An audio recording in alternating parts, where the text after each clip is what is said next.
Hello, my friends. Hope all is well. Question: is the world approaching a significant turning point in its history? And if so, what should we be doing to keep up with it? We find that every turning point has its unique challenges as well as unique possibilities. And we must be ready to keep up and move with the changes that society will bring about because of the fact that the time for change has come. How do we recognize change when that happens? We often are well in our thinking, dead set in our behaviors, and are not ready to see anything change from our comfort level. And so it means then that when the world approaches a turning point, and it is inevitable that new trends are being set, we must be in a position to follow suit. And when it comes to turning points, we find that changes come about in the areas of politics, science, and religion. Politics, science, and religion. In many eras past, we find that changes came about, and the driving force behind any change was religion, politics, and science. Religion as a way of influencing both politics and science as to the direction the world takes in facing the challenges and defining the best possibilities that will be the outcome. Are we at a place right now where that is happening? And how do we prepare for it? That is the big question. That is the big question. One of the issues in society is that religion helps to normalize everything that we do. For example, war has been normalized because of the fact that biblical history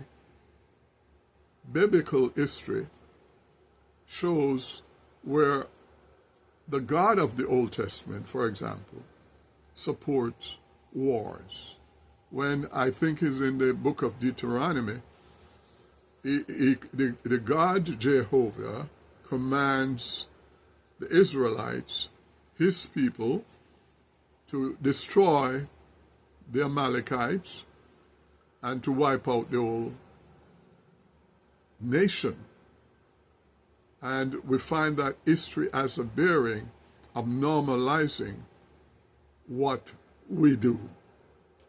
We find that while time passes and we enter the age when a Christ came in the form of Yeshua ben Yosef, commonly known as Jesus, we find that in Christendom, a standard of peace is set where the world is pointed toward a direction where war is not the main way of settling our differences. But those who were not looking for a Messiah, say for example in Judaism, they are still waiting for a Messiah, and they don't look to Matthew, Mark, Luke, and John to find their standard of behavior, but remains within the premise of the Torah, where there are gods in the Old Testament who are in strong support of war. So to understand the world, we must begin to understand these two aspects here. The religious basis for wars, and even the religious basis for the Epstein files, even the religious basis for the Epstein files, because a number of the practices in the Old Testament were practices that were promoted by the God of the New Testament. Practices that were promoted by the God of the New Testament, and there were laws as to certain behaviors that if you still believe in them, you will continue to live by them. Issues relating to the behavior of trafficking. In the book it is stated that it is not supposed to be among the Israelites, or God's chosen people. But it doesn't say anything. It doesn't require any laws against it happening elsewhere. Only within the quote-unquote God's chosen that it is said that this must not be named among you. And so we find that if you're still living according to that standard, there's a big chance that some of the evils in the world are still being performed because none of that changed. Whereas Christians believe in what Christ said, others believe in what the Old Testament God says. And as I mentioned before, there's a distinction between God's and the Creator. I've established in other podcasts the fact that what you believe is only necessary in lieu of proof. What you can prove requires no belief. But the Creator is different because you can look around you and realize creation, and creation presupposes the existence of a creator. And the standard of the creator is different from the gods which we see evidenced as creature created. We recognize that what we live by today came from Greco-Roman belief systems where people were gods: Isis, Apollo, Zeus, and more. They were considered gods, and by time the Christian group merged with Greco-Roman belief system under Constantine, then there are certain things that became the norm, things that were normalized. So what we get from the Old Testament, the normalization of wars, and we get from the Old Testament and Greco-Roman ideas what we can consider to be the idea of gods, and not necessarily relating to the Creator. So when we understand the problems in the world, we must understand that we normalize brutality as a way to solve world problems and treat it as if there's no other way, because it has been normalized. And anything that is normalized based upon the language of God says, people are scared to go against that. And because of that, many, many ills have continued for centuries without any change, without any stop put to them. And that's one of the reasons that we will come to a place and time in the history of the world where there is a significant turning point that is going to put an end to what is obviously untrue and is never again working and will work as it used to. So let me offer to this conversation. 3 ways we can solve the problems that are ahead and can be prepared for the turning point that is imminent. And understanding that whether it's war or other social problems, we have personal responsibilities, personal ability to take care of ourselves. And we must recognize that it's not about the gods of men, the gods created by men for their own intentions and for their own ulterior motives that we have to follow. We have the Creator and the sufficiency of creation that is never failing. Never failing. I have to be thankful every day for the fact that this is so, because I've seen over the period of my life many belief systems that have crumbled because they had beliefs that could not be proven, and they come to the end of their shelf lives. And so I'm happy every day when I recognize the real truth, that is not about gods, but about the Creator and the sufficiency of creation that is important to follow. And the Creator creates with free dominion. So everything humanity can do, they have the volition to do. And we do those things, and we ascribe a God as to the reason why it is done.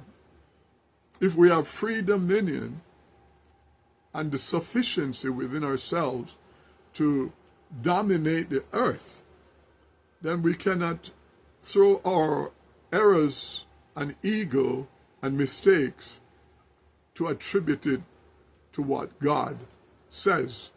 When we are talking about gods, we conveniently create to support what we do. So what I would recommend for any changing or turning point that is coming up on society is 3 points. And number 1 is stay alert with reliable news source. We should stay alert with reliable news source. Many of us don't know what's happening in the world. We just know that things are very unsettling. We know that prices are going up. We may understand by now that there's a war going on in the Middle East again. And we find that the wars that have continued for so long in the Middle East are based on religious differences in the world. And religious differences come from the fact that there are beliefs in different gods. And if you believe that, for example, that you're God's chosen, and He has promised to you lands and wealth and riches in a certain region, and you also believe that His command is to fight and kill others in order to get it, then that's what you're going to do, and that's what has been happening since time immemorial. And we must come to a turning point where we can see the fallacy of that. It's not working. It's not working, and eventually we will come to the end of the rope, or at the end of the road, and see for ourselves that we will devise the ultimate weapon to brutalize each other, and the worst of which is one that leaves no one standing when it gets to the nuclear level of conflict. And so we must stay alert with reliable news source to know what is happening and to know that it is within our power and our prerogative, in fact, to cease the brutality and set a pace for peace as opposed to war. Because we have a choice, we have the free dominion to do either. If we choose war, we are just choosing the ego. If we are choosing peace, we are choosing to come together and speak the contract that we want to have amongst nations that will bring about peace and well-being for everyone. So number one, we should stay alert with reliable news source so we may know what's happening. We may know how to discuss the issues of the day. We'll know how to brace ourselves for price increases and in this present era, in this present time, and know what we can do to survive. Number two, we should maintain good health practices, rest, exercise, and proper eating habits. We should take care of ourselves. We should go out of our way to seek the best nutrition to keep our bodies well, because we are here to live. We are here to enjoy life. Despite what's happening in the world, we must make the effort to be ingenious, and we must be creative, and we must be hopeful and strong to survive the calamities that may come, whether they are most excruciating, mild, or just passing along. So we must maintain good health practices and rest. Many of us are losing sleep over the problems in the world, which we should not do. We should set our own standard and let the world take care of itself, in that it's the responsibilities of the leaders to do what leaders do as national heads of government, to take care of the problem, which if we do the right things, we can get out of this peacefully and with brotherhood and fellowship for mankind. And the last one is number 3. Know your spirit side for what it is, really is, and use it to bolster your life, your family, and community. That is the greatest mandate we can take upon ourselves when we embrace our spiritual side, because our spiritual side is much greater than anything else. We are not just human beings, flesh and blood, having a little spiritual experience every time we go to church, or every time we sing a hymn, or whatever it is, and we feel the Spirit boiling up inside of us. We are actually spiritual beings on a temporary physical experience. And so we must, at every junction of our journey, elevate that which is spiritual in us. I look back at my life and I wonder what my life would be if I was not a spiritual person.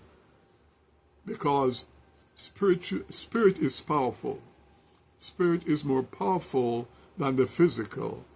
And the Creator created us that way, that we can exemplify the deeper resources within ourselves, to use it to benefit life and to grow and to achieve the incredible potential that we have.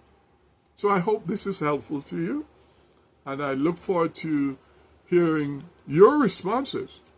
And if you like this podcast, I recommend to you or suggest or ask that you subscribe to my channel so that I may bring you more as time goes along.